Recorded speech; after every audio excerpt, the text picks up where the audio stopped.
Eu vinha orando e pensando qual seria o assunto desta manhã dentro desta proposta da família como nosso maior patrimônio, o nosso maior patrimônio. Seu maior patrimônio não é a sua casa. Não é a sua casa, ainda que ela tenha o valor de uma cobertura na Paulista ou uma cobertura lá na área mais cara do Rio de Janeiro ou de Miami. Sua casa não é o seu maior patrimônio. O seu carro não é o seu maior patrimônio, ainda que ele custe tão caro quanto custou um carro do Eike Batista. Ele mandou fazer um carro, parece que banhou a ouro e mandou colocar na sala da sua casa. Seu maior patrimônio não é a fazenda com 10 mil cabeças de gado. Eu nunca vi alguém morrer e levar no caixão os gados. Alguém morrer e levar no caixão o seu carro.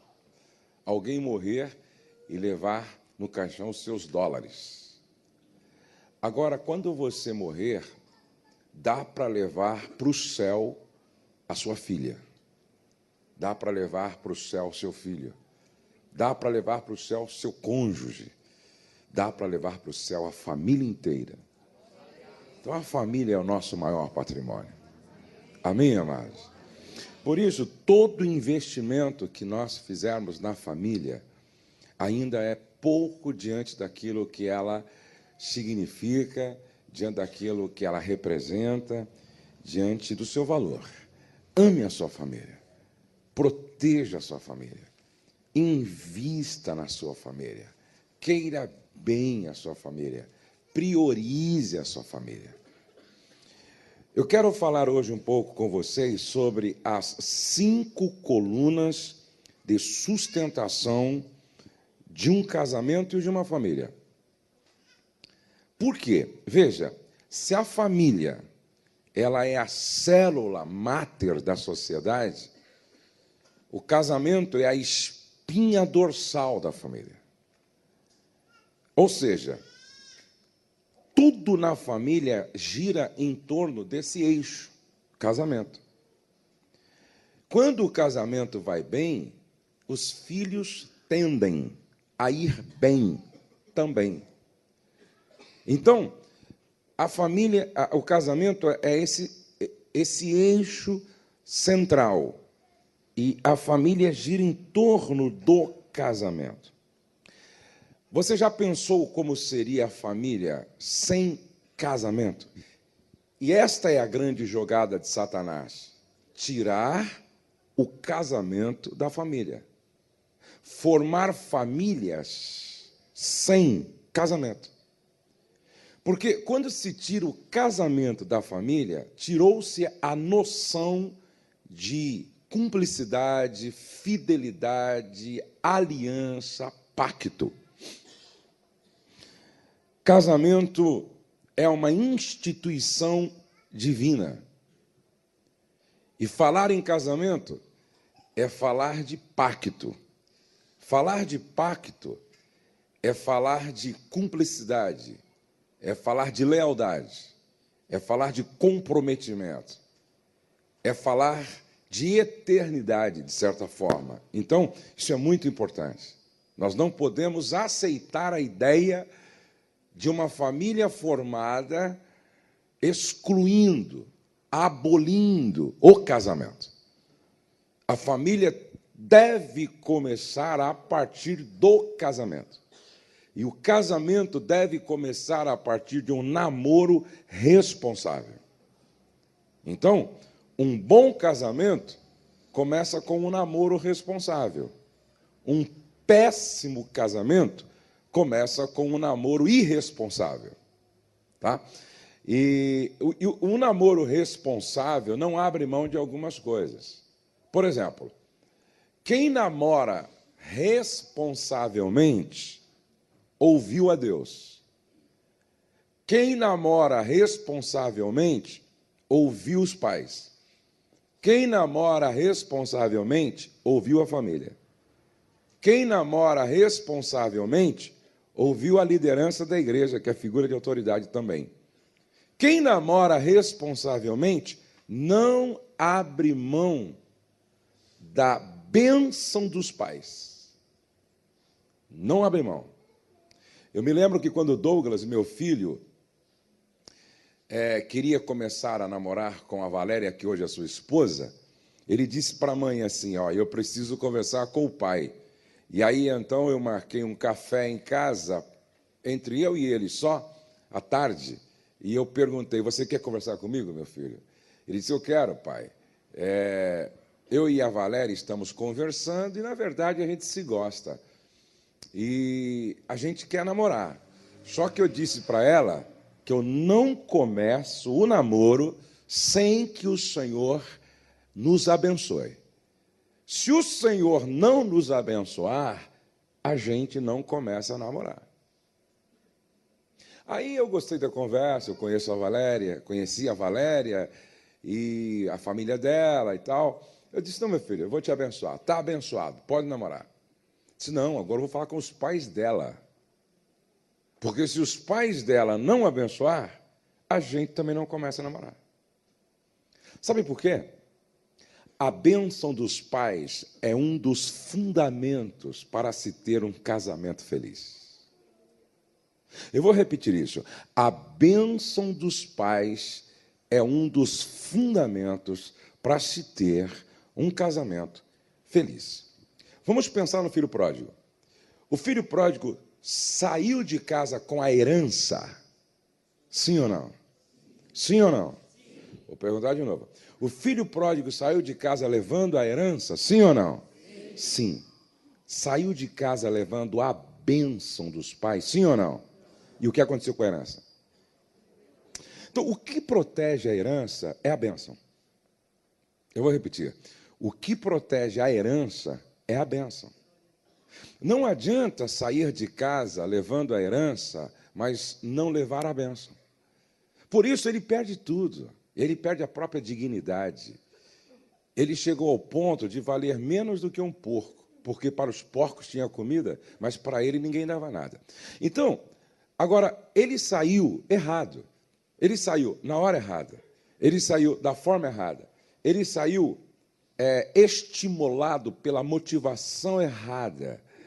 E é sempre muito perigoso quando um jovem, uma jovem, sai de casa até com o direito de ter herança, mas sem a bênção. A família é uma figura de autoridade. Por isso, Rebeca, em Gênesis 24, quando ela sai de casa, a Bíblia diz que a família a abençoou. Abençoaram a Rebeca, dizendo, é muito importante esse namoro responsável que não abre mão da bênção dos pais. Pastor Cote contou uma experiência muito interessante. Uma jovem estava namorando, ela era branca e o rapaz era negro. E o pai, meio racista, disse assim para ela, eu não abençoo o seu namoro. Sabe o que ela fez? Ela conversou com o namorado e disse, infelizmente, a gente vai ter que desistir, porque o meu pai não nos abençoou. Vamos desistir e vamos orar ao Senhor. Desistiram, se tornaram apenas amigos, e ela continuou orando, e ele também. Lá na frente, o pai teve um encontro com Deus. Deus mudou o coração do pai. Um dia esse pai chamou o rapaz e disse assim para ele, olha, eu não abençoei o namoro de vocês, porque o meu coração não estava convertido ainda nessa área. Mas Deus falou comigo. Deus tratou meu coração. E eu te chamei para dizer que agora você pode namorar com a minha filha e tem a minha bênção sobre vocês. Quando a gente entra por esse caminho da obediência, vocês se lembram o que eu disse ontem? Quem corre atrás da obediência não precisa correr atrás da bênção, porque a bênção corre atrás do obediente ou dos obedientes. Então, não abra mão da bênção dos pais. Bata no ombro de 7 pessoas e diga assim: não abra mão da bênção dos pais. Não abra mão da bênção dos pais. Não abra mão da bênção dos pais. Está bem? Isso está muito claro, sim ou não? Sim ou não? Agora, uma outra pergunta que eu quero responder aqui, antes de entrar na mensagem. Muitas pessoas perguntam assim: pastor Josué, eu não sou casada, eu não sou casado no civil. Para quê? Eu não sou casado no civil, não sou casada no civil. Para quê? Não há necessidade, isso não é importante. Preste atenção. Depois da bênção dos pais, existe uma bênção chamada bênção judicial. A bênção judicial. Preste atenção. Existe um princípio de autoridade. E está escrito lá em Romanos, capítulo 13, que toda autoridade procede de quem? Toda autoridade procede de quem? Abra a sua Bíblia e vamos ler.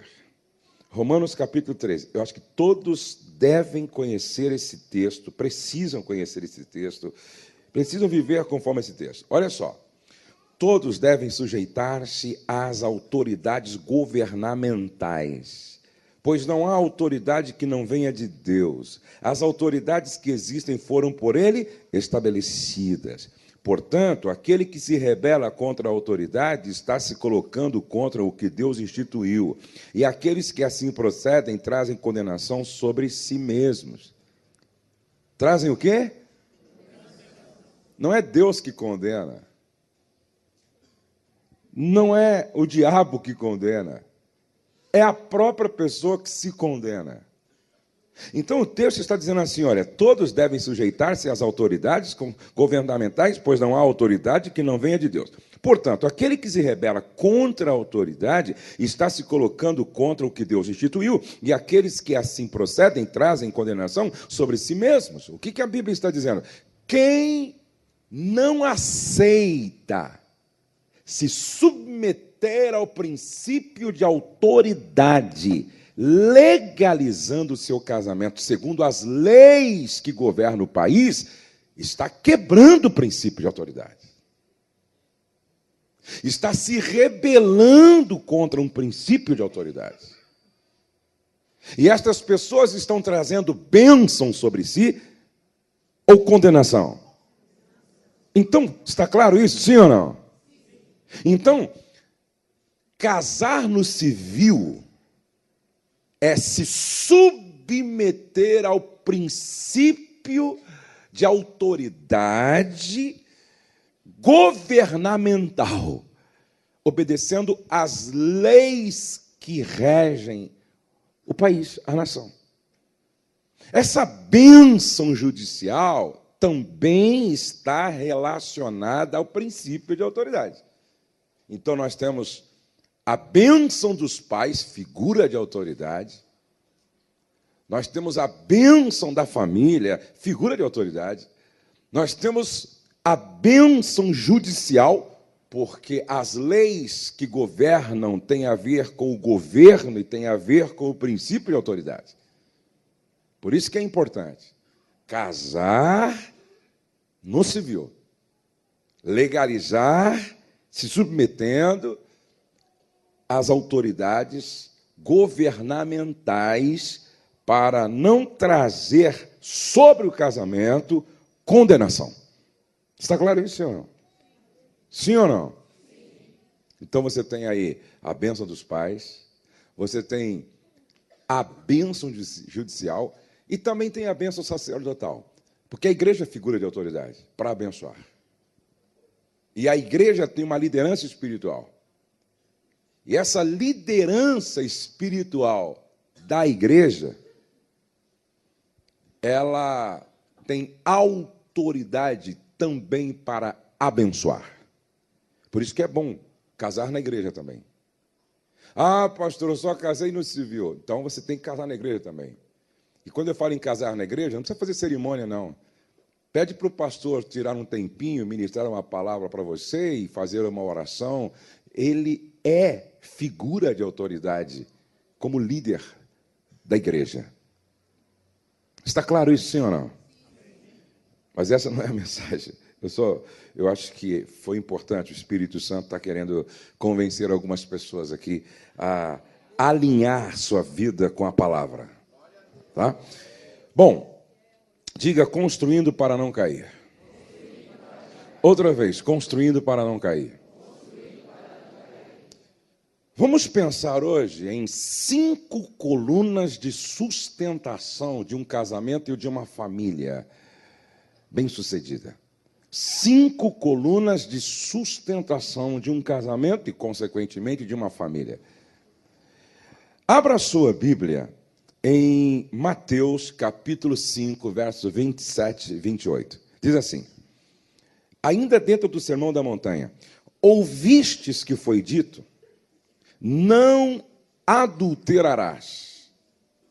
Eu, porém, vos digo, qualquer que olhar para uma mulher com intenção impura, não está falando desse olhar despretensioso, não está falando desse olhar com o coração puro, até porque não tem como não olhar, não é verdade?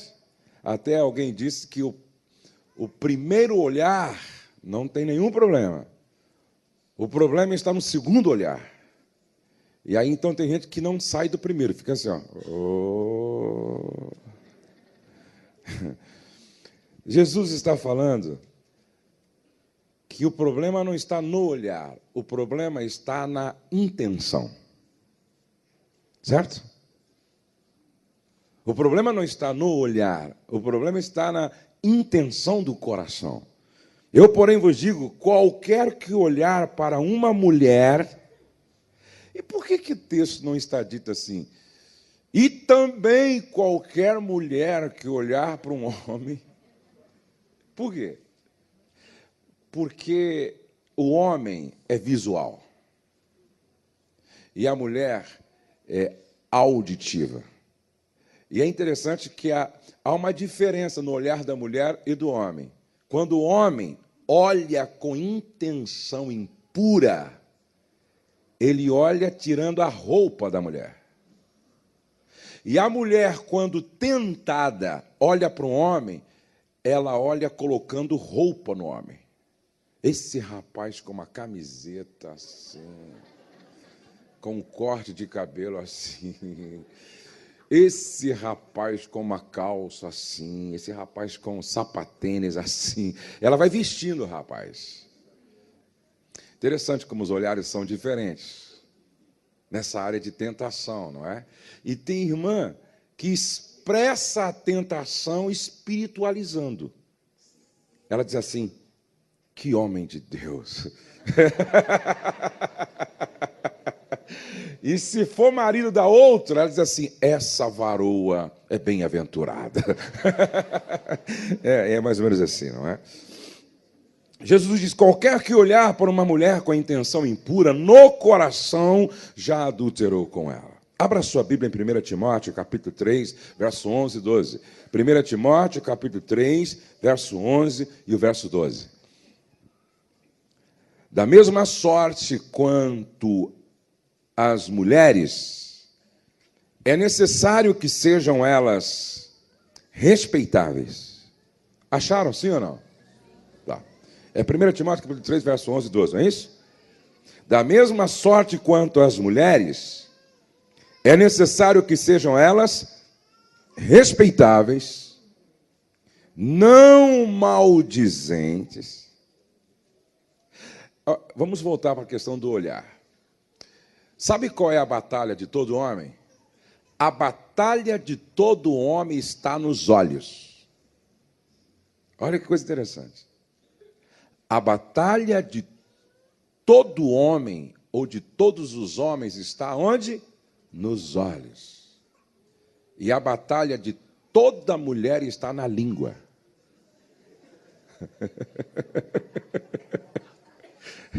A batalha de todos os homens está nos olhos. E a batalha de todas as mulheres está na língua. Até porque o lado do cérebro que orienta as mulheres tem a ver com a fala. Diz que as mulheres falam, no mínimo, 250 palavras por minuto. E os homens, 125. E aí uma mulher conversando com um homem disse assim, sabe por que a gente fala o dobro de vocês? Porque toda vez que a gente fala, vocês pedem para a gente repetir. Aí ele, como? Muito bem. E aí Paulo, orientando Timóteo, jovem líder da igreja, ele disse assim, olha, é necessário que sejam elas respeitáveis, não maldizentes, temperantes e fiéis em tudo. Dá para repetir comigo? E fiéis em tudo. Outra vez. E fiéis em tudo. O diácono seja marido de uma só mulher. Diga, uma só mulher. Outra vez. Só os homens. Só as mulheres. Uma só mulher. E governe bem seus filhos e a própria casa. Porque como servir na casa de Deus se na sua casa você não serve? E quem não serve mesmo. Diga, quem não serve, não serve. Então, se não serve em casa, não serve na igreja também. Então, preste atenção. Por que Paulo estava falando assim, uma só mulher? Porque naquela época, dentro da cultura que reinava, a semelhança dos muçulmanos, hoje, o homem podia ter mais do que uma esposa. Aí, Paulo não chegou desfazendo todas as famílias formadas por mais de uma esposa. Ele não chegou lá, não, até porque ele criaria um caos social. Então ele diz, olha, se converteu, veio para a igreja, existe toda uma estrutura familiar montada e a gente não vai criar um caos social. Porém, dos filhos para frente, uma só mulher. E outra, quem estiver nessa condição nunca vai exercer a liderança na igreja. Nunca vai exercer liderança na igreja. Uma só mulher. Mas eu quero me deter aqui em duas questões, nos dois versículos, numa questão. Não adulterarás, disse Jesus. E eu vou além do que está na lei. A lei diz, não adulterarás, ou seja, que não haja um envolvimento extraconjugal a partir de um coito. Agora, eu vou além. Qualquer que olhar para uma mulher com intenção impura, no coração já adulterou com ela. E aí vem Paulo e diz, as mulheres devem ser fiéis em tudo. Então, qual é a primeira coluna de sustentação de um casamento, de uma família, consequentemente? Fidelidade. Diga fidelidade.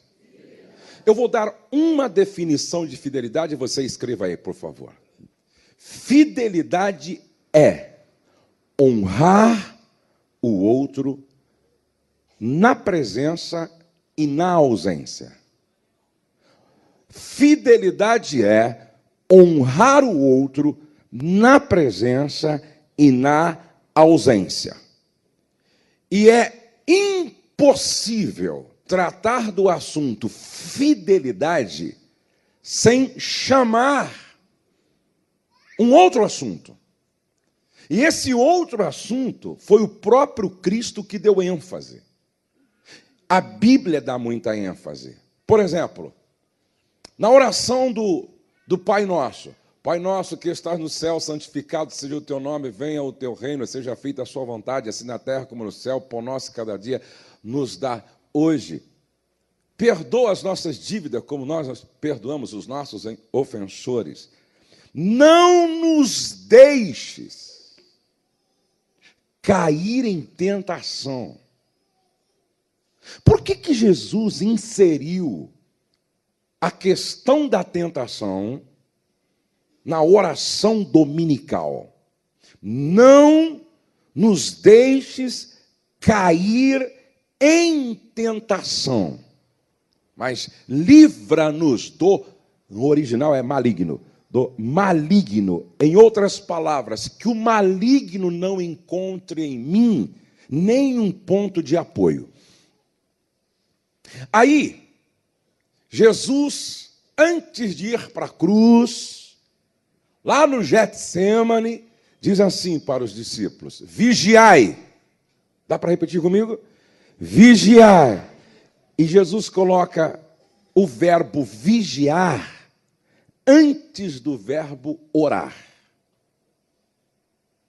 Vigiai e orai, para que não entreis em tentação. Na verdade, o espírito está pronto, mas a carne é fraca. Diga, mas a carne é fraca. Outra vez, a carne é fraca. Preste atenção que esse assunto da tentação, ele é muito falado no Novo Testamento. Nas cartas de Paulo, Jesus trata desse assunto com muita seriedade, ao ponto de colocar na oração dominical. E aí, Tiago, com muita lucidez espiritual, escreve assim, Tiago capítulo 1, verso 14 e 16. Ele diz assim: cada um, porém, preste atenção, ele diz, cada um, porém, ele não diz, cada um, porém, foi. Ele não diz, cada um, porém, será. Ele diz, cada um, porém, é.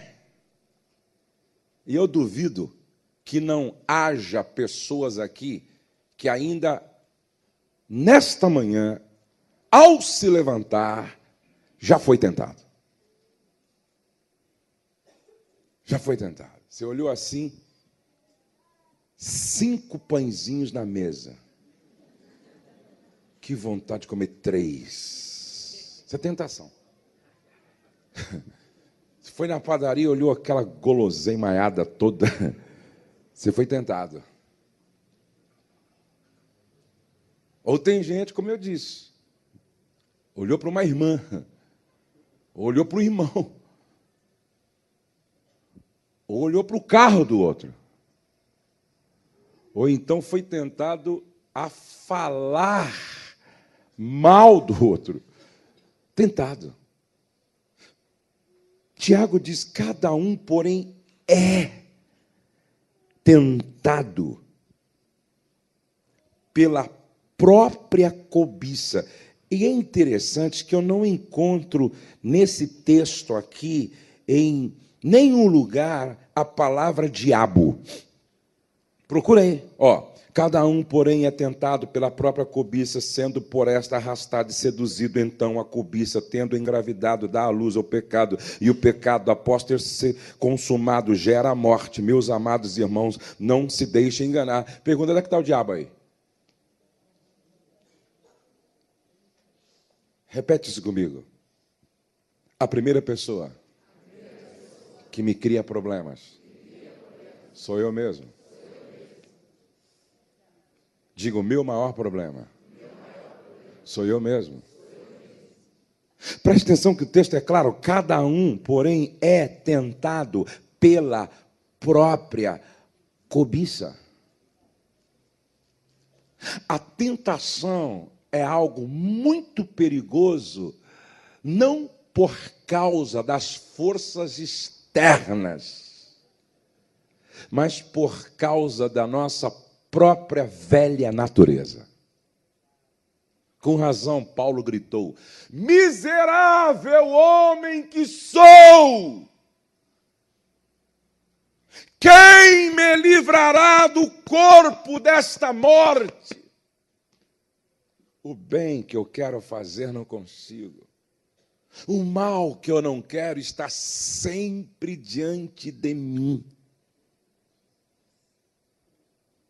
Cada um é tentado pela própria cobiça, sendo por esta arrastado e seduzido. E a ideia aqui é do caçador que arma o laço para seduzir a caça. E sempre a primeira isca, ela é grátis, não se cobra. Come uma vez, come 2 vezes, come 3 vezes. Aí então, quando a caça se sente confortável e segura no território do caçador, aí então ele arma o laço.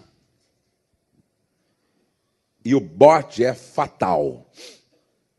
A ideia aqui é do caçador e da caça. Cada um é tentado pela própria cobiça, sendo por esta arrastado e seduzido. Por que eu estou dizendo isso? Porque todo pecado é precedido por uma tentação. Ser tentado não é pecado. Até Jesus foi, diz Hebreus, em tudo ele foi tentado. Ser tentado não é pecado. O pecado está em ceder à tentação. E todo pecado é precedido por uma tentação que nos leva a quebrar a aliança, que nos leva a trair a confiança, a desonrar o outro. Lembre-se que fidelidade é honrar o outro na ausência e na presença. Agora, por que muitos não vencem a tentação? E se rendem ao pecado, arruinando sua vida, seu casamento e sua família? Por que muitos não vencem a tentação? Primeiro, vocês se lembram de Pedro? Quando Jesus disse assim: olha, Pedro, você vai me negar. E Pedro respondeu como? Ó Jesus, todos podem te decepcionar, menos eu. Chamou Jesus de mentiroso. Sabe qual foi o grande problema de Pedro? Excesso de autoconfiança. Sabe qual foi o problema de Sansão? Pensou que era possível flertar com o pecado e sair ileso. Sansão pensava que tinha o controle. Amados, nunca se esqueçam das palavras de Jesus.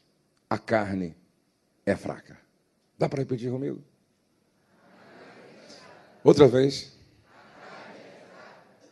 Se a carne é fraca, não se pode brincar com o diabo e nem com o pecado.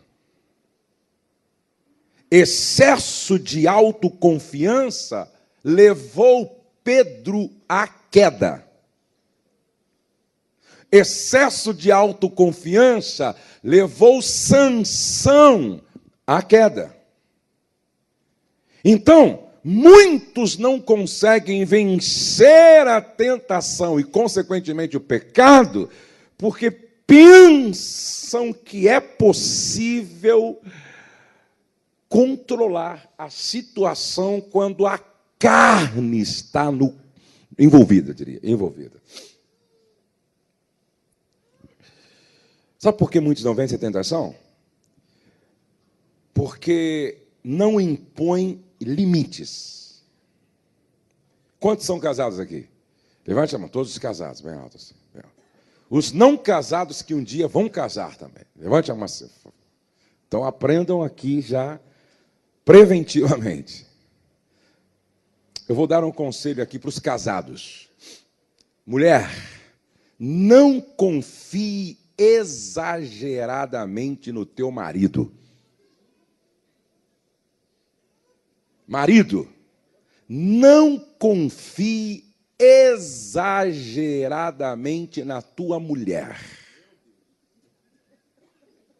O único que merece confiança radical e exagerada chama-se Deus.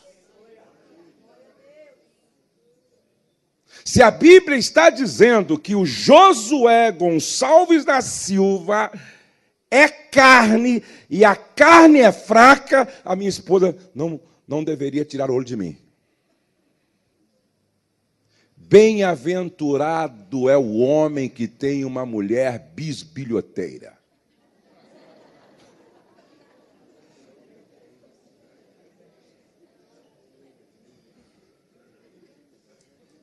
Bem-aventurada é a esposa que tem um marido que anda na vida prestando atenção nela. Porque quando se trata de carne, não é só o homem. Basta você ler o que aconteceu com a mulher de Potifar, que se apaixonou por José. E quem era José? José não era secretário executivo de Faraó. José era escravo. Escravo não tem nome, não tem identidade, não tem roupa real, vestimenta real. Escravo se veste de saco. E ela se apaixonou por José. E se apaixonou de um jeito, que um dia ela agarrou José e disse assim: deita-te comigo, Zezinho.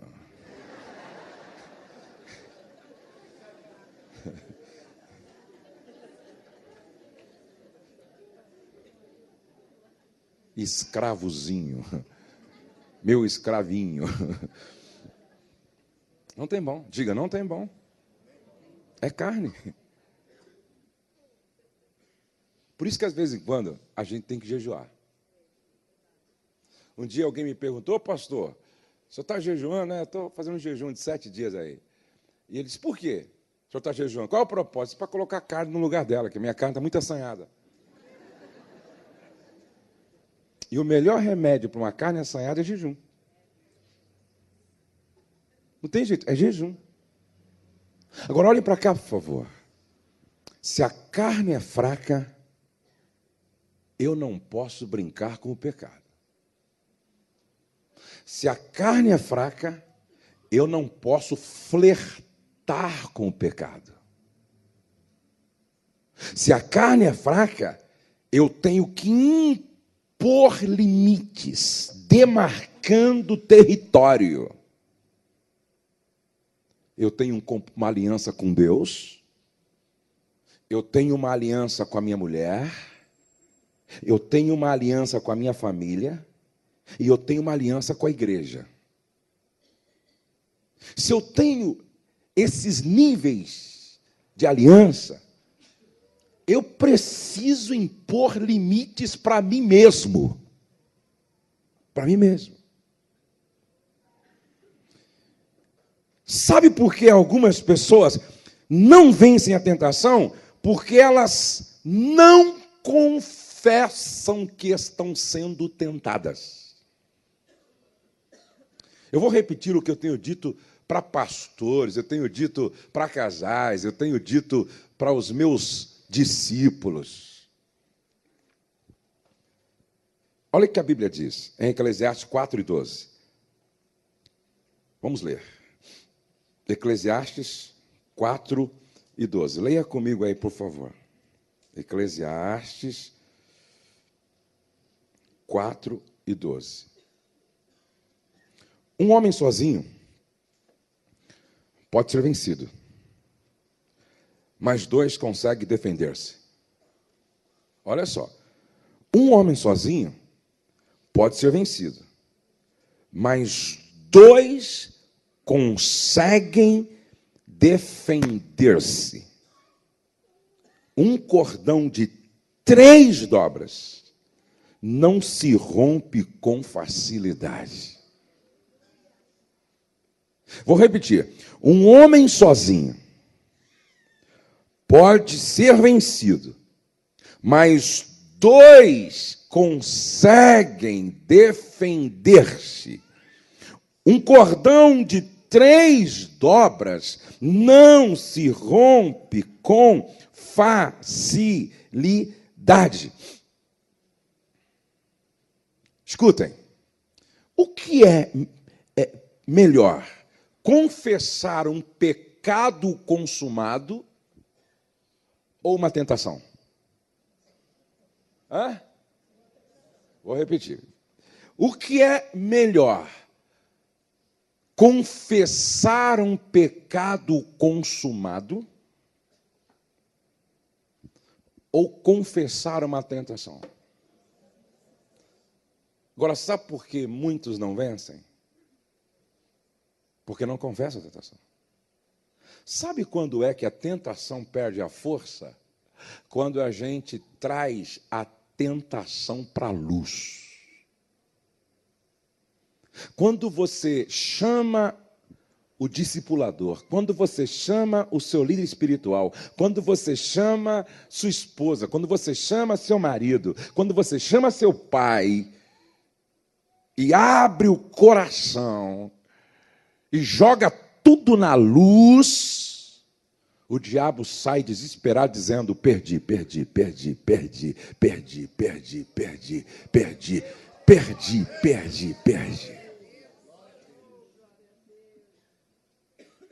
Entende? Eu me lembro que uma vez eu sofri uma tentação. Foi de um dia, praticamente, de uma noite. Uma situação que aconteceu assim à tarde, antes de eu ir para minha casa, e aquilo me perturbou a noite inteira, querendo entrar na minha cabeça, no meu coração. A noite inteira. Pela manhã, quando eu cheguei no meu escritório, eu chamei um dos pastores da minha igreja, abri meu coração para ele. E ali tivemos um momento de oração e de batalha espiritual junto. Sabe o que aconteceu? Quando nós terminamos de orar, a tentação desapareceu. Sabe por quê? O pecado não suporta a luz. O diabo não suporta a luz. Quando você joga tudo na luz, as trevas desaparecem. E o diabo perdeu mais uma. É profético isso. Até quando você vai tentar vencer sozinha? Até quando você vai tentar vencer sozinho? Até quando você vai achar, como Pedro, que é tão autossuficiente que conseguirá romper? Um homem sozinho pode ser vencido, mas dois podem se defender. E o cordão de 3 dobras não se quebra com facilidade. Se vocês me entendem, digam amém.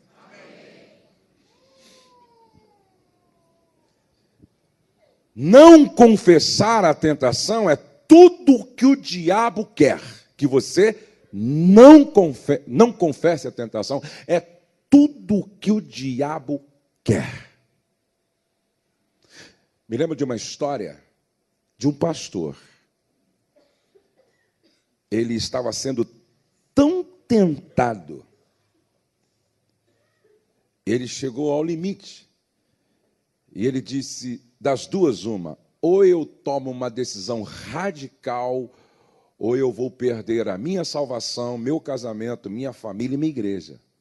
E ele chegou para o pastor, que é o nosso líder maior, e ele chegou e disse, eu quero ser sincero para o senhor, eu preciso que o senhor me tire daquela congregação hoje e me mande para onde o senhor entender que seja melhor.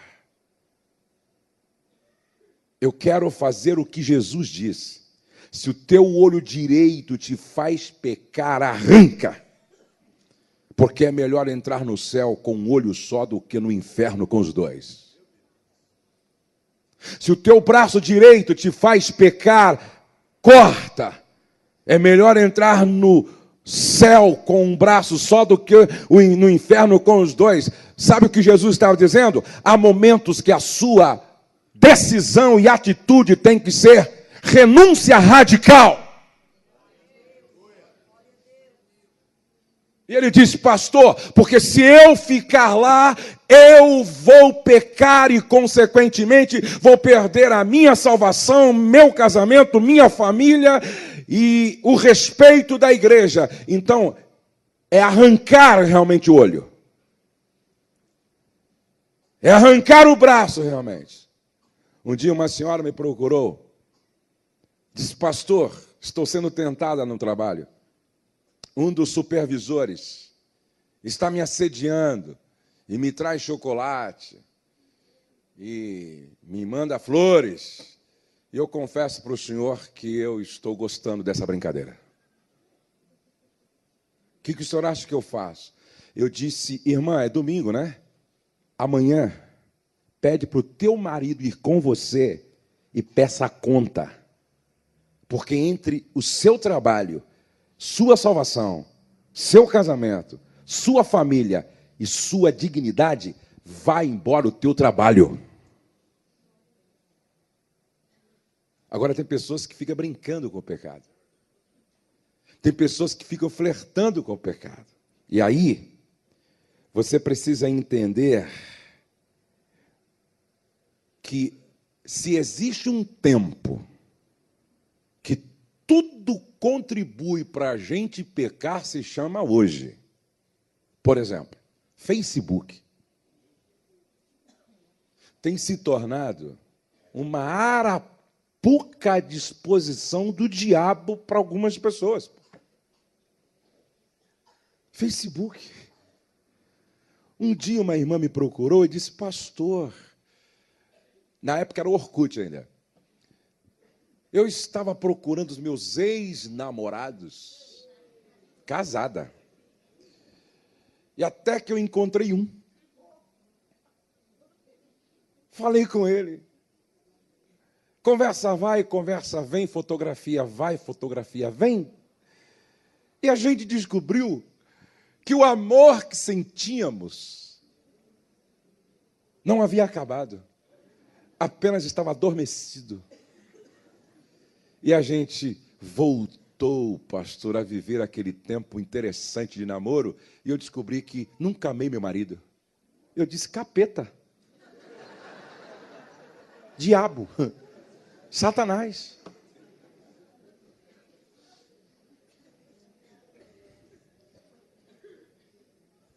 Um dia uma irmã me procurou e disse, pastor, meu marido fica até às 4 horas da manhã na internet, e quando eu o confronto, ele diz que está aconselhando as irmãs que precisam de ajuda.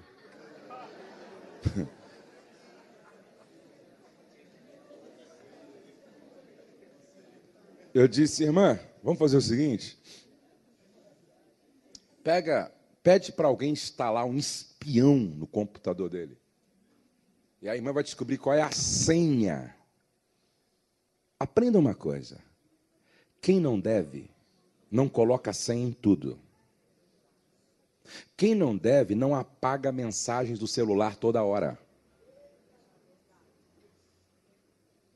Quem não deve, deixa as gavetas do seu coração abertas para a pessoa com a qual está aliançada. A minha mulher tem acesso a tudo na minha casa, que me diz respeito. Tudo.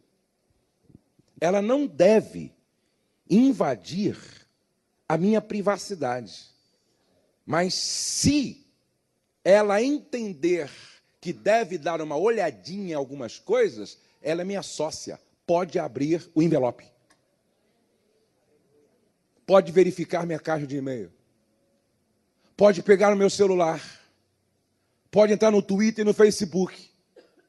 Quem não deve, não faz uma conta no Facebook com um apelido que ninguém conhece. Que história é essa, meu irmão? Você está pensando que está enganando a Deus? Você está pensando que com Deus tem tudo em pizza? O teu pecado te achará. Isso tem um efeito bumerangue. Vai e volta na sua cabeça. Não briga com isso. Irmã, que história é essa? De ficar jogando conversa fora na internet com gente que você nunca viu, não sabe quem é, e fica agradecendo os elogios sedutores. Obrigado, meu anjo. Tchau, meu amor. É teu marido? Que conversa é essa?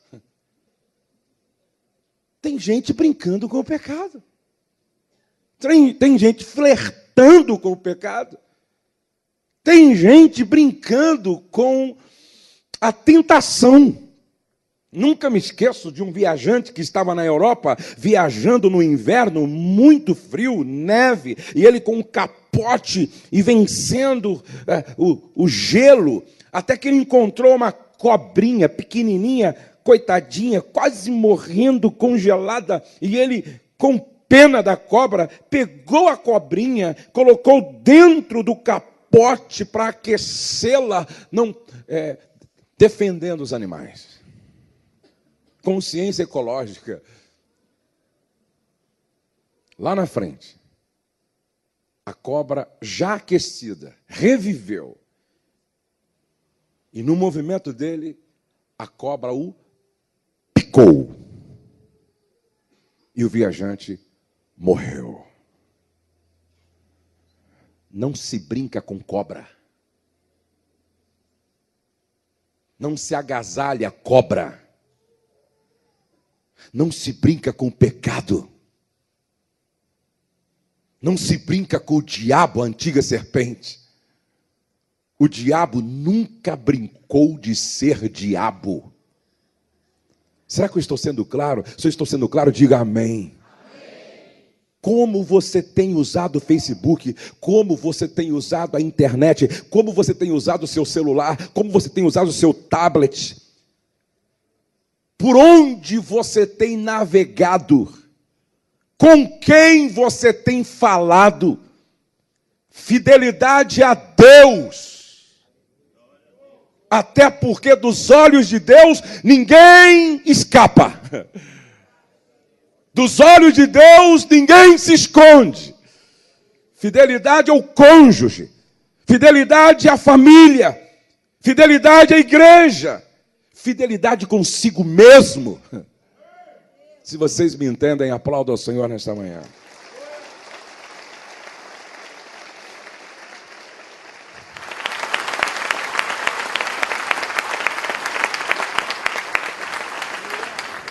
Qual é a segunda coluna de sustentação de um casamento e de uma família feliz? A primeira, fidelidade. Qual foi a definição de fidelidade que eu dei? Fidelidade é honrar o outro na presença e na ausência. Agora abra a sua Bíblia. E abra a sua Bíblia em Efésios 5 e 25, por favor. Efésios 5 e 25.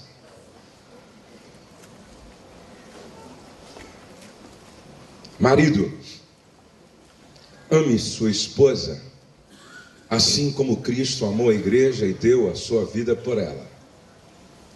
Marido, ame a sua esposa. E o padrão é elevado. Não tem nada a ver com Hollywood e nem com as novelas global. Marido, ame sua esposa, assim como Cristo amou a igreja e deu a sua vida por ela.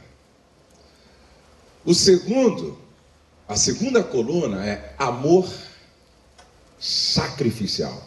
Dá para repetir comigo? Amor sacrificial.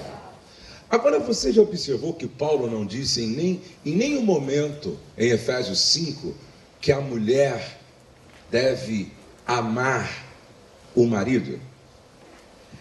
Preste atenção que em nenhum momento.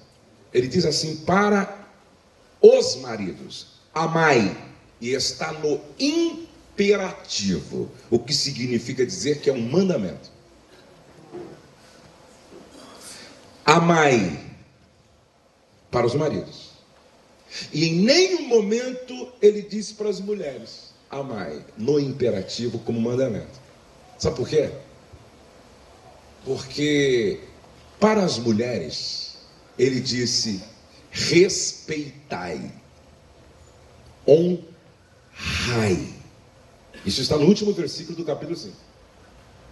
Mulheres, reverenciem, respeitem. Interessante. Para os homens, ele diz ame. Para as mulheres, ele diz respeite ou respeitem. Interessante. E aí, o grego é muito rico nas expressões quando se trata de amor. No Brasil, não. No português, nós temos uma palavra para tudo. Assim, ó.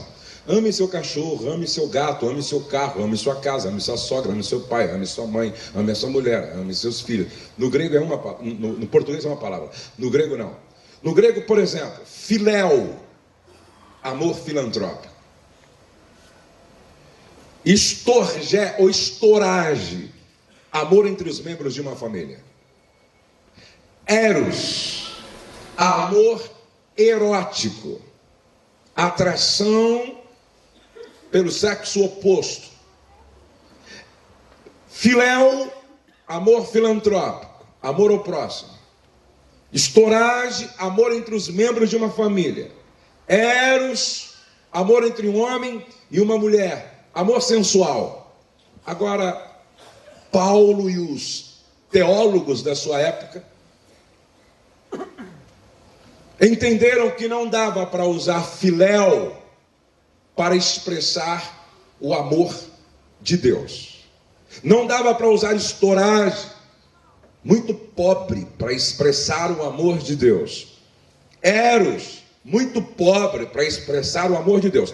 Até o Novo Testamento ser escrito, não havia uma palavra, um termo, para expressar a profundidade, a extensão, a grandeza, a riqueza do amor de Deus. Aí então, eles inserem, os escritores, os teólogos, os apóstolos, eles inserem uma palavra que até então não havia. Ágape. Agapau. Quando Jesus pergunta para Pedro, Petrus agapau. Quando Paulo escreve Romanos, porquanto o amor de Deus está derramado em nossos corações, é agapau. Maridos, amai vossas mulheres, é agapau. E esse amor é o amor de Deus que se manifesta através de nós. E é exatamente com este amor que Paulo diz que eu devo amar minha mulher, porque é um amor incondicional, é amor sacrificial. Amar com esse amor é deixar por um tempo o seu mundo para se preocupar com o mundo do outro. Foi o que Jesus fez. É deixar o seu mundo para se preocupar com o mundo do outro. Amar é se doar em favor do bem-estar do outro. Amar é lutar pela felicidade do outro. E eu uso uma figura de linguagem para diferenciar o amor sacrificial do amor romântico. Eu sempre digo que numa construção, numa figura de linguagem para entender melhor casamento, é que o amor sacrificial é como se fosse o alicerce. Vocês estão vendo o alicerce desta construção, sim ou não? Sim ou não? Mas o que sustenta a construção? O alicerce. Agora preste atenção, numa casa, o que é o amor romântico? Numa construção, numa casa, o amor romântico é a textura na parede da sala. O amor romântico é o tapete, o quadro, a sanca. O amor romântico são as flores, os porta-retratos. O amor romântico é a decoração. Eu pergunto, uma casa, por melhor construída que seja em termos de alicerce, tem graça sem ornamentação, sem reboco, sem pintura, sem móveis, sem tapete? Tem graça, sim ou não? Assim é o relacionamento. Agora preste atenção, na hora que as coisas ficam difíceis, o que é que sustenta uma casa? O quadro? Tapete? A pintura? Não. O que sustenta a casa é o alicerce. Olhem todos para cá, por favor. Se você me pergunta, pastor, qual é mais importante? O amor romântico ou o amor sacrificial? Eu diria, eu devolveria uma pergunta para você. Qual das duas asas do avião é a mais importante?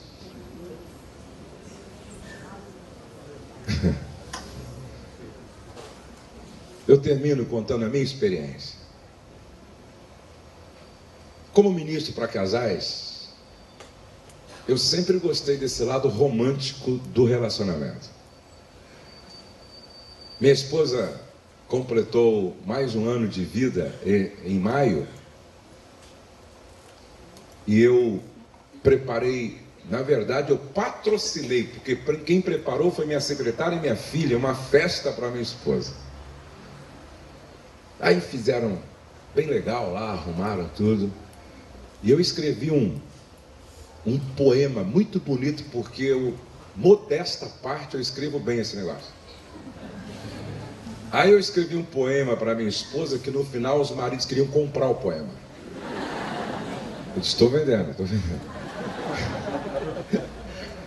Aí eu escrevi um poema, quando todos estavam reunidos na festa, eu parei por um momento e eu quis honrar minha esposa em público.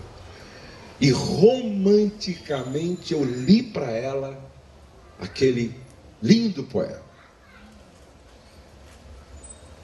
Isso faz parte da ornamentação da casa. É legal uma casa bem ornamentada. Mas a mais profunda experiência que nós tivemos. Lembram-se que ontem eu disse que a minha esposa desconfiava de um caroço no seio. E ela foi em vários médicos e o último, o mastologista pediu uma biópsia. Saímos de férias e na volta eu fiz questão de ir com ela lá no Alberto Sabin, em Atibaia. E quando entramos, já um tanto apreensivos assim, o médico abriu o exame e pegou um papel, uma caneta e disse, acho que vocês já desconfiavam, e desenhou o câncer que a minha esposa tinha no seio, 3 centímetros, e ele pintou um quadro horroroso. Ele mostrou para a gente a morte muito pertinho. E ele disse: cirurgia, quimioterapia, radioterapia. E nada de 100% de garantia. Eu levei um susto. Aguentei firme, eu aguentei firme, minha esposa também. Mas quando saímos, um silêncio sepulcral. Pegamos o elevador, descemos. E quando eu entrei no carro, lembro como se fosse hoje. Eu coloquei minha cabeça no volante do carro e eu chorava, e ela do outro lado chorava. Choramos muito. Me refiz daquele momento. Peguei a Fernandia, muito sol. E eu vi uma árvore grande com uma sombra. Eu parei o carro debaixo daquela árvore. Peguei na mão da minha esposa e disse para ela: vamos orar. E eu disse: Deus, se esse é um deserto que a gente tem que passar, dá-me da tua graça. Dá da tua graça a minha esposa. Porque eu quero atravessar esse deserto com ela sem nunca blasfemar e questionar o teu caráter. Porque apesar dessa tempestade, esse vendaval, eu creio e sempre vou crer que o Senhor tem o controle de todas as coisas.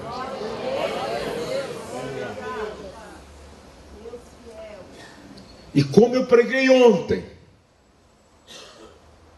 que hoje alguém que estava na reunião teria que dar o aleluia mais sacrificial da sua vida, e não sabia que esse alguém era eu mesmo. Então hoje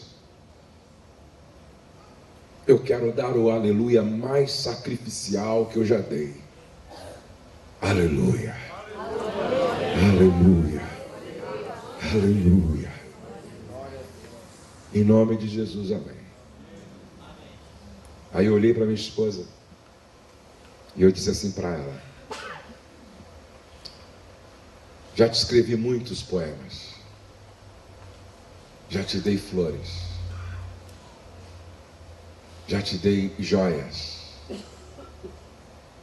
já te levei para passear em Paris comigo, quando completamos 25 anos de casado. Já te amei muito romanticamente. Chegou a hora de eu te amar sacrificialmente. Eu sei que a quimioterapia fará os teus cabelos caírem. Você vai passar por esse tratamento que é terrível, com cabelo ou sem cabelo. Prometo que vou te amar. Corada ou pálida por causa da medicação, prometo que vou te amar. Viajando comigo ou não, prometo que vou te amar. Conta comigo. O deserto começou. Dá para você imaginar para onde vai a autoestima de uma mulher careca?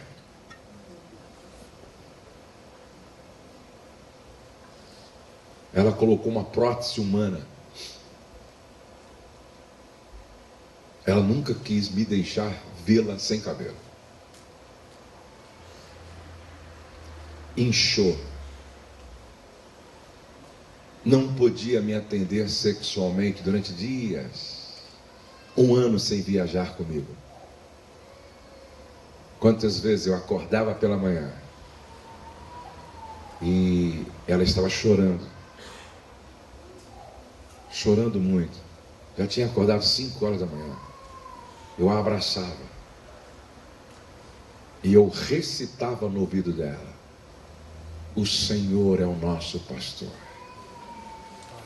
e nada nos faltará. Deitar-nos faz em verdes pastos, guia-nos mansamente às águas tranquilas, refrigera a nossa alma e guia-nos pela vereda da justiça por amor do seu nome. Ainda que andássemos pelo vale da sombra da morte, o Senhor nos prometeu e nos garantiu que estaria conosco, e a sua vara e o seu cajado nos consolariam. Se tu, minha alma, a Deus suplica, espera nele, confiando fica. E ela chorava e depois repousava. Foram 1 ano, 365 dias de guerra, de luta e de batalha. Até onde você está disposto a ir com a tua mulher? Até onde você está disposto a ir com o teu marido? Até onde o conta comigo será verdadeiro na sua relação com a sua família? Um dia eu visitei um homem, fui pregar na igreja de um homem, uma igreja, grande igreja, e quando eu lá cheguei, esse pastor querido disse para mim assim: Josué, dá para você me visitar e dar um abraço na minha esposa? Eu disse: lógico, pastor, ela gosta muito do seu trabalho. Eu disse: mas onde o senhor mora? Mora aqui, ó. Sobe essa escada aqui da igreja, aqui é o apartamento aqui em cima. Eu subi, fui até a sala, e quando eu cheguei na sala, uma senhora bonita, bem arrumada. Eu disse: ô querida, vim aqui para lhe dar um abraço, soube que a senhora admira o meu trabalho. Ela: ô pastor Josué, me abraçou, se emocionou e tal, que bom que o senhor veio, eu ouço suas mensagens, eu amo o seu ministério, que bom e tal. Quando eu saí com o pastor para ir para o hotel, eu disse: pastor, eu percebi que a sua esposa não enxerga. Ele disse: é, Josué, a minha esposa ficou cega. Mas é muito tempo, pastor. Josué, com 1 ano de casado, 1 ano de casado, ela foi acometida de uma enfermidade, e de lá para cá nunca mais enxergou. Quanto tempo faz isso? Quase 40 anos. Disse: como? Aí ele disse assim para mim, nas conversas: eu sou o homem mais feliz da terra. Tenho filhos, tenho netos, e quando eu fui jantar com eles, eu vi aquele homem pegando comida para a esposa, cortando a carne para ela, preparando todo o prato para ela se alimentar outra vez. Isso há mais de 40 anos. Ela não viu a carinha dos filhos que nasceram. Ela não viu a cor das flores que ele mandou para ela depois de 1 ano de casado. Ela nunca mais viu a cor da lingerie que ele deu de presente. Ela nunca mais viu os presentes que ele deu. Ela não viu a filha entrando na igreja vestida de noiva. Ela nunca viu a carinha dos netinhos que nasceram. Ela simplesmente nunca mais enxergou. E esse homem vem e diz para mim: eu sou um marido feliz. Sabe como eu saí de lá? Deus me perdoa, porque eu pensei que eu sabia amar. Eu saí lá e disse: Senhor, me ensina a amar com o mesmo amor com o qual o Senhor me ama e ama minha casa, ama minha família. Me ensina a amar. Vamos ficar de pé e vamos orar. que aconteceu com a minha esposa. Já fazem 6 anos. Já faz 6 anos. E ela foi curada. Ela até hoje faz os exames de rotina e o médico sempre diz: você não tem mais nada. Um dia uma mulher perguntou para ela assim: você não ficou com depressão? E ela disse: interessante, não, nunca tive depressão. E a mulher perguntou: mas por quê? Ela disse: talvez por causa do marido que eu tenho. Um bom marido pode livrar a esposa da depressão. O contrário é verdadeiro. Um marido ruim pode deprimir a esposa. E uma esposa ruim pode deprimir o marido. Nossa oração hoje vai ser: ensina-nos a amar, Senhor. Amar como Jesus ama. Amar como Jesus ama. Coloque a mão no ombro de uma pessoa querida ao seu lado.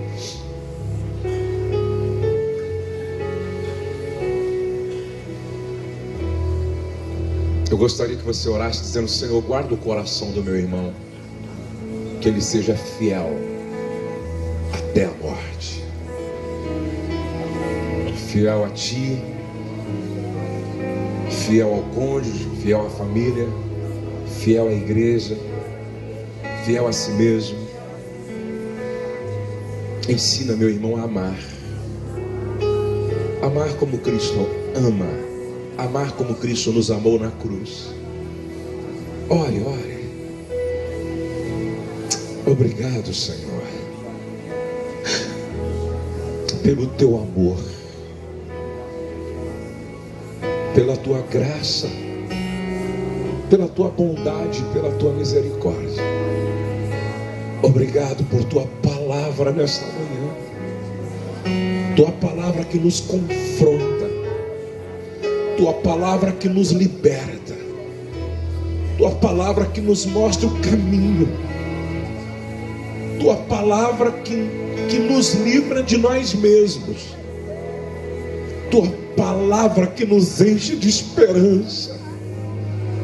Se há alguém nesta manhã vivendo, ó Deus, um dilema entre a tentação e a confissão, da força, da graça, Xeramanai de um novo açui que achai de nolabadu e o cantenarabagás. Nós nos levantamos como igreja nesta manhã para quebrar todo o laço do diabo, todo o laço armado por Satanás, toda a fortaleza levantada do adultério, toda a fortaleza da prostituição, da pornografia, toda a fortaleza do engano, caia por terra agora. Caia por terra agora, caia por terra agora, em nome de Jesus. Que o temor de Deus encha os nossos corações, que a palavra de Deus prevaleça em nossas vidas, que a glória do Senhor encha a nossa casa, que o Teu amor outra vez seja derramado nos nossos corações, que o Teu amor reine na nossa casa, que o Teu amor reine na nossa família, que o Teu amor vaze do nosso coração, e que todos percebam esta marca em nós, a marca do Teu amor. Me ensina a amar minha esposa, me ensina a amar meus filhos, me ensina a amar meus irmãos, nos ensina a amar uns aos outros, com esse amor incondicional, com esse amor sacrificial, com esse amor verdadeiro e genuíno. Eu quero abençoar, Pai, todas as famílias com toda a sorte de bênção. Levante a sua mão se você pode. Não vos lembreis das coisas passadas, nem considereis as antigas, porque eis que faço coisa nova, diz o Senhor. Porventura não percebeis? Eis que eu colocarei um rio no ermo e um caminho no deserto. Algo novo de Deus está brotando na tua casa. Algo novo de Deus está nascendo no teu casamento.